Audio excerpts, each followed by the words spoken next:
Hey, what's up, everybody? DCW Hawks here with me as always. Devin. And today we're going to be taking a look at the DC Multiverse McFarlane Toys Robert Pattinson, the Batman. I don't usually go over the box too much, but this box, the artwork on the back, that's taken directly out of the movie. It's amazing. The movie was amazing. We're gonna see if the figure holds up to the movie standards. Let's check it out.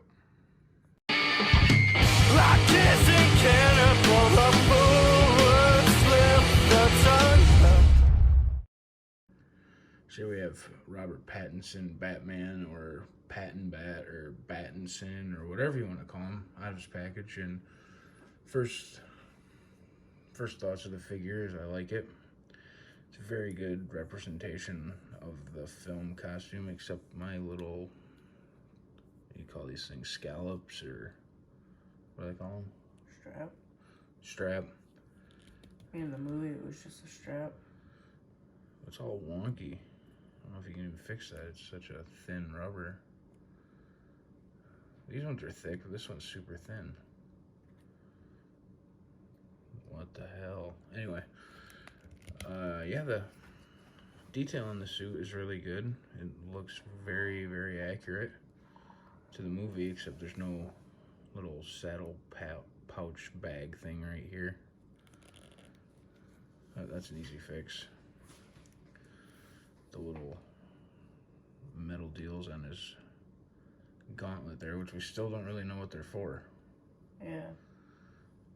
I mean, you see them, they're prominent in the movie, but you don't know what they're for. But he looks nice. So I've said it 1,000 times about these McFarlane figures, is they are sculpted amazingly. Just a little bit of paint, custom cape. Just be right up there, man, for sure. I'm gonna talk about the elephant in the room, though. These guys right here. The old side eye. But to be fair, in this movie, you see a lot of that. Yeah.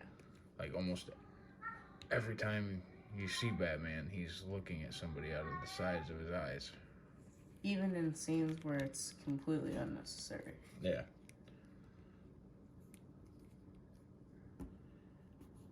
But it's a pretty good figure overall. Go through his articulation real quick. Head's on the little ball joint like always. Look up, not too super far. So you got this cowl piece, or neck piece that gets in the way here. Look down a little. His arms out to the T. He's got the shoulder pads attached to the bicep,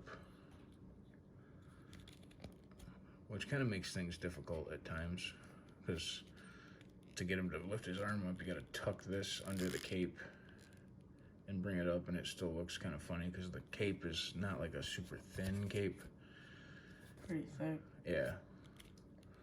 That's where a custom cape would be nice. Cloth cape, you could just go right up there. Continuing with the arms, he's got double jointed elbows. Get that second one to bend. He's just brand new out of the box, so sometimes it takes a minute, a little bit of work to get all the joints going.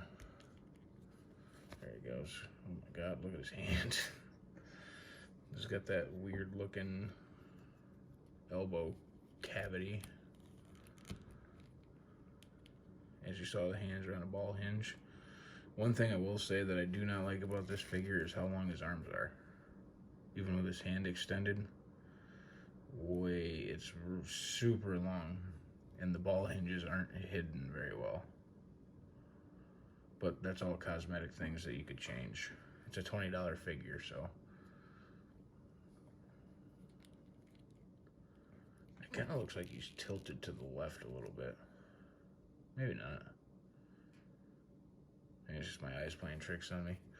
Anyway, moving down to the legs. Yeah, Van Damme Batman. Spreads very far. Not so much of a thigh swivel in this one. Double jointed knees, which bend up very far.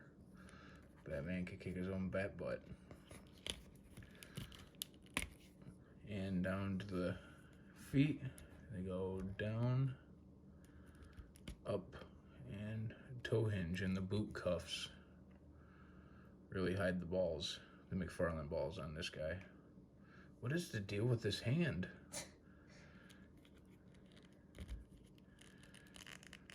Talk on his bat phone while looking at you, but looking forward. So, pretty good articulation, not the best, definitely not the worst. His ball hinges are driving me nuts though. They move so easily and they make his arms look even longer. But I've seen in a lot of the McFarlane groups, you see all those guys that do all the custom work, and seen some rather amazing redos, repaints, and customizing. Just the level of talent out there with people is unreal. So what do you think of the figure, Devin? I think it's pretty good. I'm still confused as to what these gauntlet things are for, though. He doesn't really utilize them in the movie. Like, at all. Like, I thought it was part of his grapnel gun, but in the movie it looked like the gun, like, shot out of his hand. Like, shot out of his wrist right into his hand. Because he has, like, 2 different grapple guns, and he doesn't really use it more than 2 times. So he's always got one loaded. So maybe these are for the grapple gun, you just don't really see it. Yeah, you just don't see him using it. Because he's got one on the side, right here. He's supposed to have one on the side of his belt. And then the one that shoots from right here on his hand. Yeah. It shoots out. Which is why it's got the karate jumping hand. Which, I mean, makes sense. It's accurate to the movie, just like the side eye. There's like 2 of the biggest gripes people have about this figure is the side eyes and his karate chop hand, but they're both accurate. That's how it was portrayed. So how else are you gonna, put that into plastic form than to do it the way it is? Those do move really easily. Yeah, they're like very, very fluid. Almost too fluid. There's like no restriction. I mean, they're not loose. They're not going to wiggle.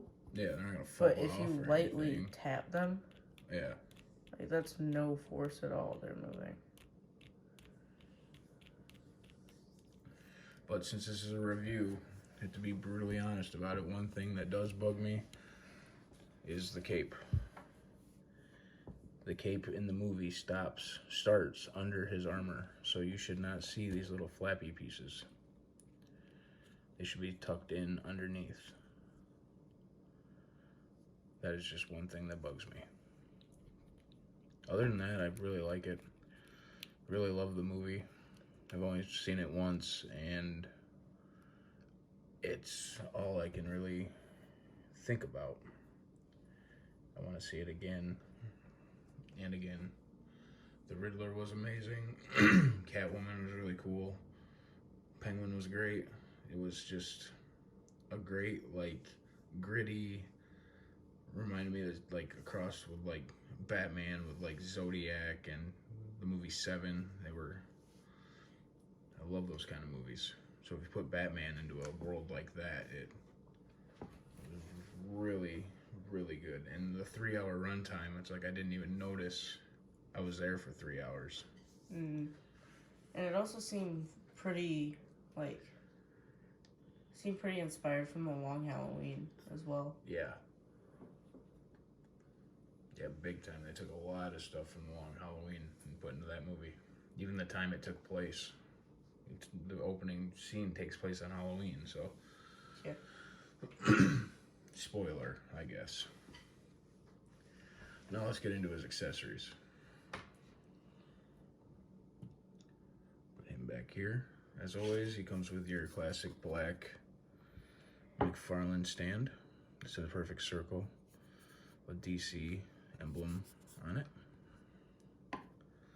His Pattinson trading card. which is just a great picture. It even shows the hand, his flat hand right there, which is pretty cool.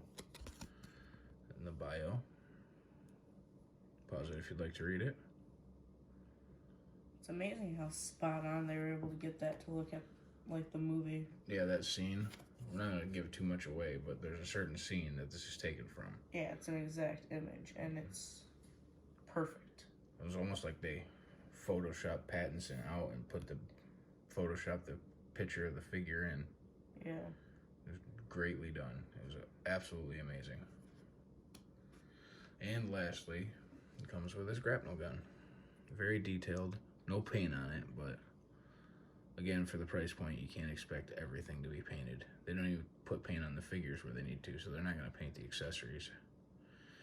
You see a little peg there, and you have a little hand here with the hole in it, and then you just port it in. There it's in, and there he's holding his grapnel gun.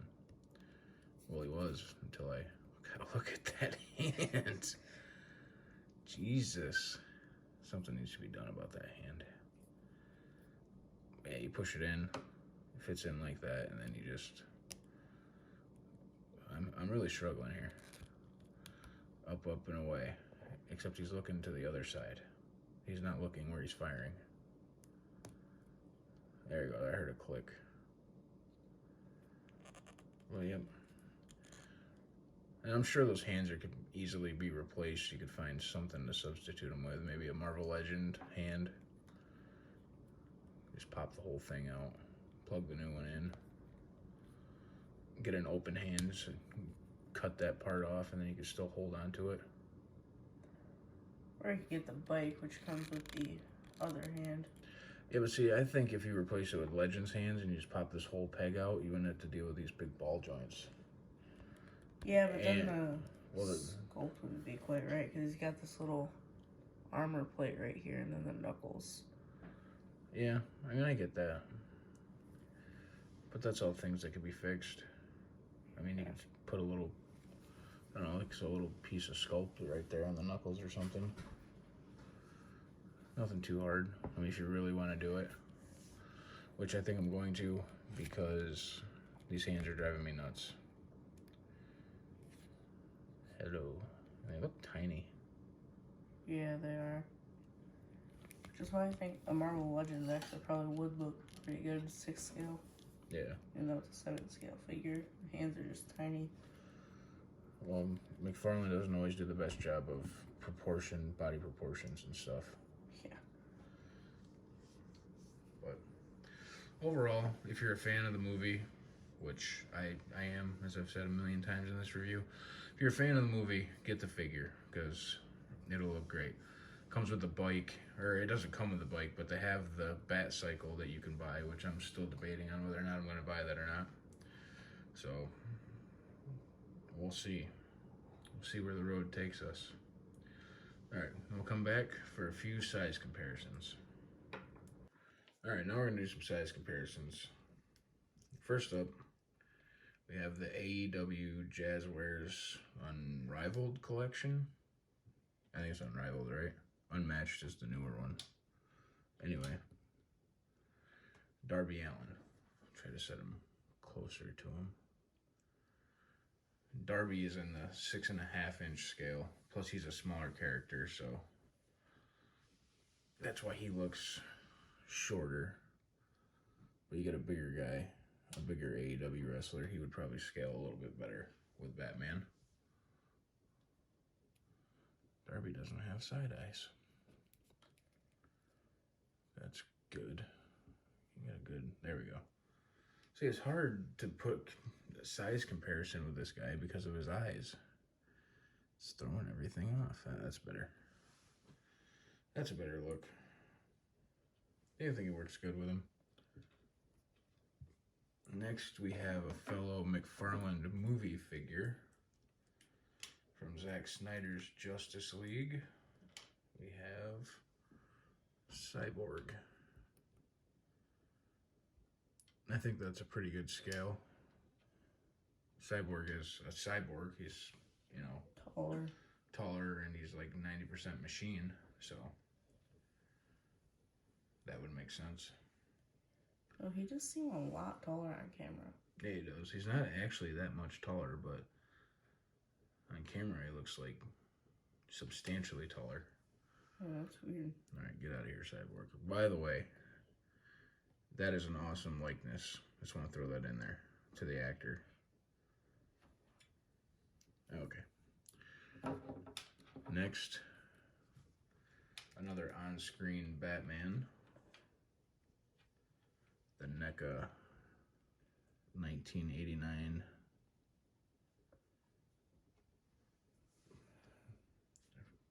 1989 Michael Keaton Batman. Wow, my brain just completely shut off there for a minute. That was weird. And for sculpt, this is probably still the best Batman I've seen for likeness. So, quick look at him. See, look at that. Lips, everything. It's beautiful. And finally, as always, 6-inch Marvel Legends Deadpool.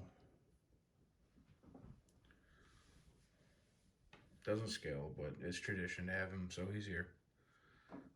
It's Midget Pool. Bring in these other guys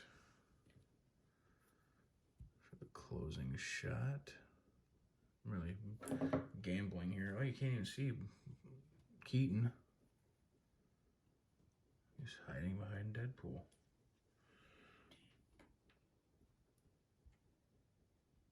The Deadpool rap just went through my head when you said that. Alright guys, well thanks for checking out this Pattinson Batman review from McFarlane Toys. And we will catch you on the next one. Like, comment, subscribe, do all that good stuff, and we'll see you later. See ya. Like kissing cannibals, the forward slip, the sun, a cloud of voices. I don't know exactly what they want. Been trying